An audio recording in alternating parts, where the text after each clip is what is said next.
for all the support we've received from our ward and school and community. Thank you to the choir for being here. Dallin loved being in the choir, and I know he'd be so grateful that you're here today.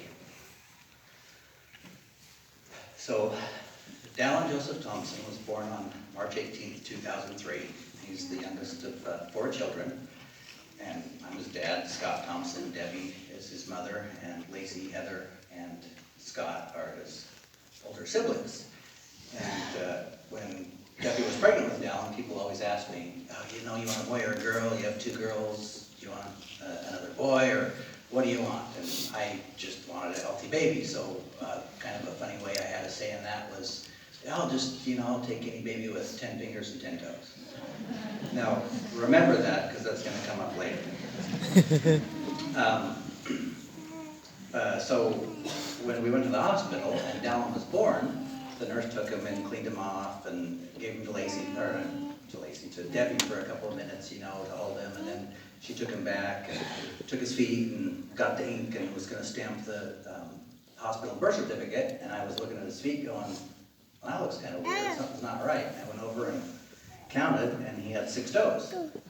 And then I looked at the other foot, and he had 6 toes. And then I looked at both of his hands, and he had 6 fingers. So I didn't get a baby with 10 fingers and 10 toes. He had 24 fingers and toes. So that was still okay, though. We loved him. It was all right. It just, I guess God has a sense of humor.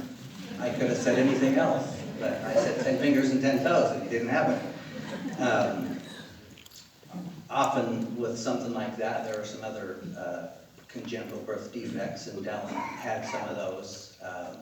He was born without a corpus callosum, so he had nothing that connected the right and left half of his brain, and he had a really weak and pale optic nerve. He had underdeveloped muscle tone. He had some other problems.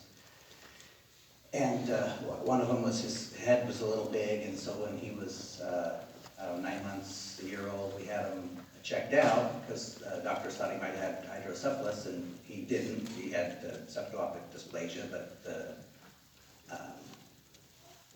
doctor pulled me aside and told me to prepare myself and my wife because he's probably not going to live. And if he did live, he would almost certainly be severely mentally handicapped and blind. And anybody who knows Dallin, he's not mentally handicapped at all, and he's not blind. As a matter of fact, when he was young, because of this, we got some DVDs, signing kind of outs, and he loved, we weren't sure his cognitive ability, if he was able to talk or what, and so we thought, we'll get him, sign language. And he picked up on it really good. He loved watching them. He cookie, cheese, milk. He learned all these sign language signs, and he was actually our easiest baby because the other toddlers, they want something, they don't know how to tell you, and so they get frustrated. But Dallin knew how to tell you, and he could just tell you right away what he wanted through sign language. And one thing about his fingers and toes was sometimes you play a game, name something about yourself that nobody knows. So when he was 1, we had his fingers and toes surgically removed. They weren't quite normal, a little off ankle and smaller, underdeveloped. So he would, something you don't know about me is I was born with 24 fingers and toes. And that was something Heather used to do all the time too when they'd play 2 Truths and a Lie. Yeah, my brother was born with 12 fingers and 12 toes. And people would always say, no, that's a lie. Nope, that's the truth. He really had 12 fingers and 12 toes. I always wanted to keep the extra toes because I thought it would be really interesting to go to the beach and then watch people stumble across his footprint and see their reaction. But Debbie didn't think it was a good idea, so we did. When he was really young, one funny thing about Dallin is he loved to read. He had a really big vocabulary, and he always just had the quirky habit of asking for things by full name. We'd be sitting around the breakfast table, and he'd say, Lacey, could you please pass the 100% pulp-free, vitamin-fortified California orange juice, please? Here's your orange juice, Dallin. And he did that with everything. It'd take 3 minutes to ask for something because he'd read everything on the label. But because he loved to read.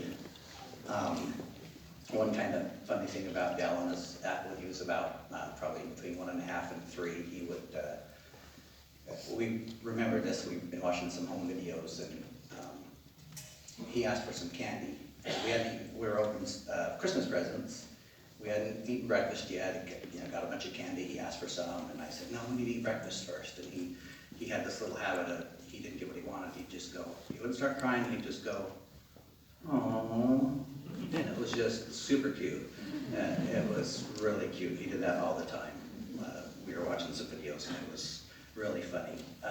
He'd also, while opening presents, before he got started, he'd like get to the present, he'd start opening a little bit, and he'd go, I know what it is.